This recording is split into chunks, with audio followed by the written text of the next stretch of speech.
Jemaah tabligh menjadi punca utama penyebaran COVID-19 di Malaysia.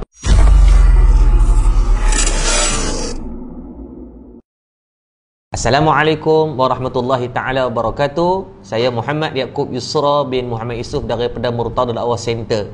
Tuan-tuan, mutakhir ni negara kita didatangkan dengan ujian COVID-19 dan ramai pula orang yang sekarang ni menghalalkan lensa kameranya kepada untuk menyalahkan golongan tabligh. Pertamanya kita faham dulu siapa itu tabligh. Tabligh adalah satu gerakan yang menyebarkan Islam yang diasaskan di antaranya yang dicetuskan idea oleh Maulana Ilyas Kandalawi rahimahullah taala pada tahun 1927.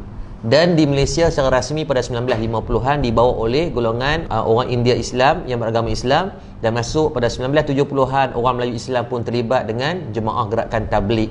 Baik, yang pertama, adakah gerakan mereka salah? Tidak, kerana mereka adalah salah satu mengambil sifat daripada sifat Rasulullah SAW yang kita belajar sifat yang wajib ke atas Rasul: siddiq, amanah, fatanah dan juga tabligh. Tugas mereka menyebarkan Islam, dan berdasarkan data mereka dah mengislamkan jutaan orang dah sepanjang hampir 100 tahun ini. Kita yang duk kecam ni belum tentu lagi mengislamkan orang, dan malah dalam fasa sekarang kita duk sebarkan kadang-kadang fitnah dan fakta yang tak betul, bertakut rosak pula Islam kita. Dah tak islamkan orang, takut kita pula yang akidah yang bermasalah.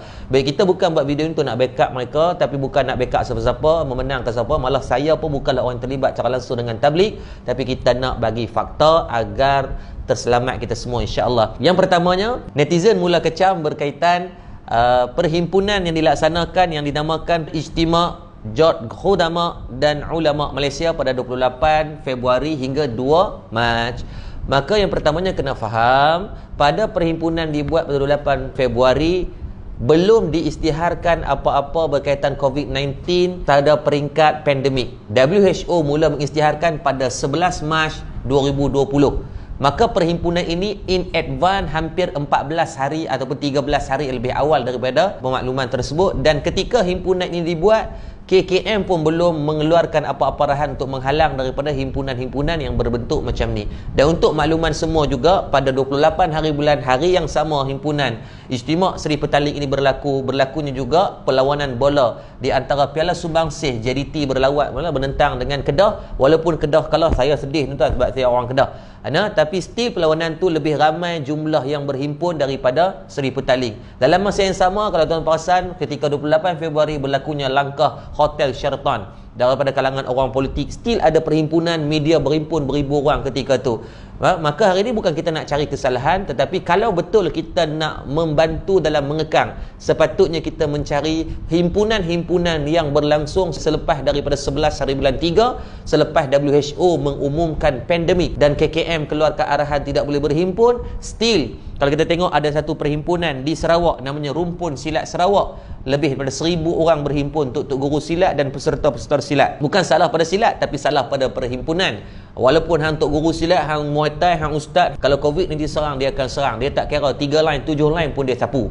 Yang kedua, berlaku satu perhimpunan di Teluk Bahang. Satu sambutan keagamaan disebut dengan Masi Magem di Teluk Bahang menghimpunkan hampir 30,000 orang. Maka hari ini bukan kita nak cari kesalahan, tetapi kita nak bercerita tentang fakta, bukan kita nak menyalahkan pihak-pihak tertentu. Maka kalau kita tengok daripada fakta, kenapa bermulanya wabak COVID-19 hari ini agak teruk. 17 hari bulan naik sampai sehinggakan 95 hari bulan, 18 80, 19 hari bulan 63, dan kemarin 48 orang.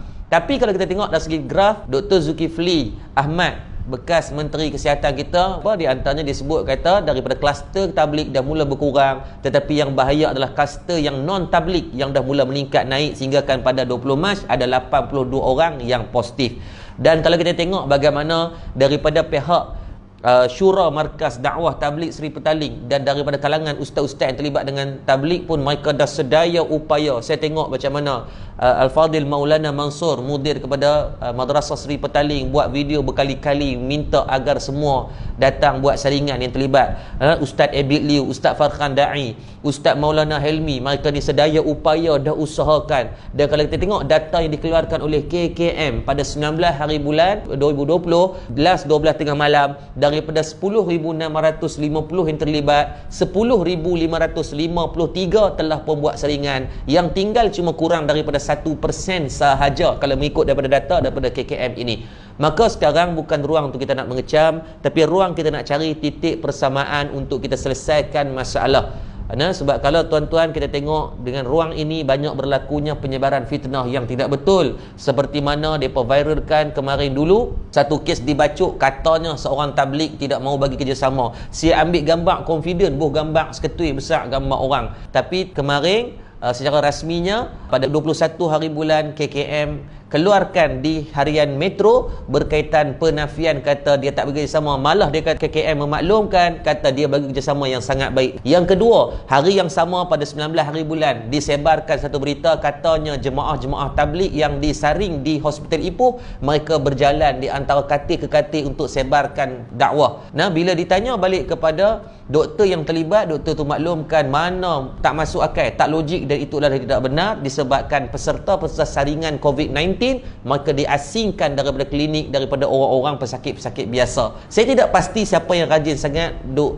menambah dosa dan bagi orang buat dosa yang sama. Jadi tolong hampir 50,000 orang yang dah sebarkan, lebih daripada 100,000 orang yang kecam. Maka tuan-tuan, cukuplah daripada kita nak menambah dosa sedangkan pahala kita tak tahu mana. Konklusinya hari ini tuan-tuan, daripada kita nak menambah kebencian, menambah derita, menambah sakit kepala orang, lebih baik kita mencari jalan penyelesaian yang terbaik agar semua menyebarkan rahmat dan kasih sayang daripada menyebarkan kemarahan orang ramai. Berimanlah dengan satu hadis Nabi SAW, la yu'minu ahadukum hatta yuhibba li akhihi ma yuhibbu li nafsihi atau kama qala, rawahu Imam Bukhari dan Muslim. Nabi kata tidak beriman seorang itu selagi mereka tak kasih saudaranya seperti dia mengasihi diri dia sendiri. Jadi kita kasih saudara sahabat-sahabat kita. Saya yakin kita duduk ambil sebagai muhasabah fasa wabak ini, kita berapa banyak kita dah baca Quran, berapa ramai telah kita Islamkan, berapa ramai yang telah kita solat jemaah, berapa kali kita telah berpuasa sunat, sangat sedikit. Maka ingat, virus yang lebih bahaya daripada corona adalah virus menyebarkan fitnah, virus tidak tabayyun daripada berita yang kita sebarkan. Selamat beramal, wabillahi taufik. Assalamualaikum warahmatullahi taala wabarakatuh.